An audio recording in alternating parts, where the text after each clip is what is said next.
Obsèques d'Alain Delon, l'acteur n'était pas seul dans son cercueil. Un animal empaillé l'accompagnait.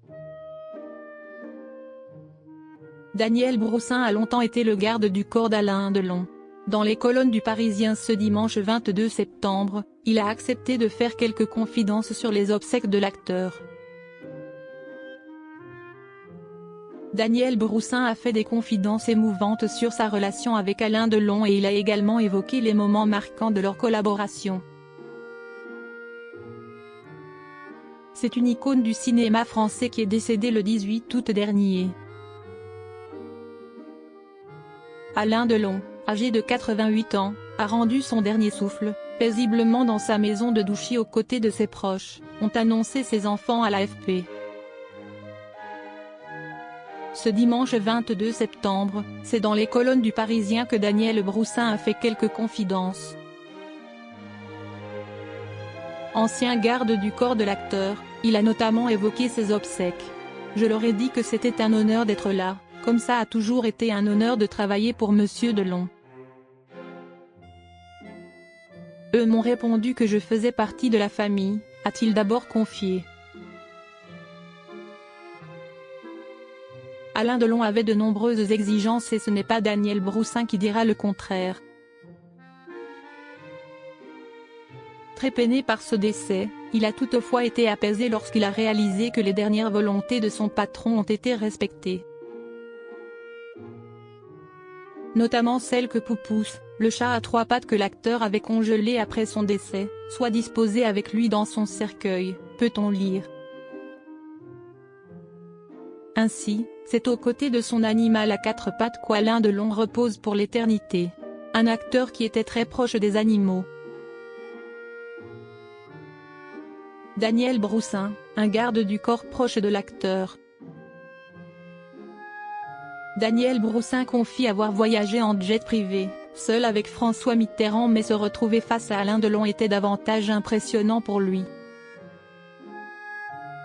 C'est en 1993 qu'il a fait la rencontre de l'acteur lorsque Christian Proutot, le patron du GIGN et du GSPR, lui a proposé de devenir le garde du corps de l'acteur. « Vous allez voir, Delon n'est pas facile », lui a-t-il lancé.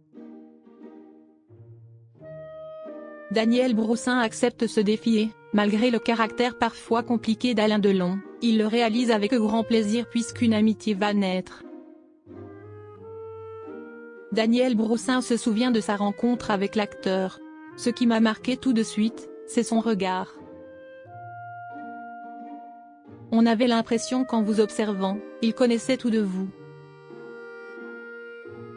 Il avait un charisme comme on n'en fait plus », a-t-il confié. Au bout de quelques jours seulement, le garde du corps se souvient d'une proposition d'Alain Delon. « Vous aimez la mer? Le soleil ?» lui a-t-il demandé. Ils se sont ensuite envoyés pour l'île Maurice avec Rosalie Van Bremen, la compagne de l'acteur, et les enfants Anouchka et Alain Fabien. Un séjour écourté puisqu'Alain Delon s'est disputé avec Rosalie et il est rentré chez lui. Alain Delon et Daniel Broussin, deux hommes qui se sont bien entendus. Au fil des mois, Daniel Broussin est parvenu à comprendre le caractère d'Alain Delon. Il savait comment réagir dans la moindre situation et surtout, ce que l'acteur attendait de lui. Quand on sortait, Delon me disait, qu'on ne me fasse pas chier. En un coup d'œil, je savais si je pouvais accepter qu'on l'approche ou pas. Je faisais barrage, s'est-il souvenu. Omniprésent dans le quotidien du comédien, Daniel Broussin était à ses côtés tout au long de la journée. Il pouvait même calmer Alain Delon quand il perdait son calme. Daniel Broussin possède un classeur rempli de photos sur lesquelles on peut le voir en compagnie d'Alain Delon. Ému, il n'a pas hésité à revenir sur des moments qui l'ont beaucoup marqué. Ça, c'était les premières vacances à l'île Maurice, indique-t-il alors qu'il se trouve face à une image de lui et d'Alain Delon en maillot de bain, sur fond de sable doré et de cocotiers. Même sur le tapis rouge, Daniel Broussin était présent. Lors du Festival de Cannes en 2007, on peut le voir tenir le sac d'Anouchka. J'étais le seul garde du corps à monter les marches, a-t-il affirmé. Des années que Daniel Broussin n'oubliera jamais.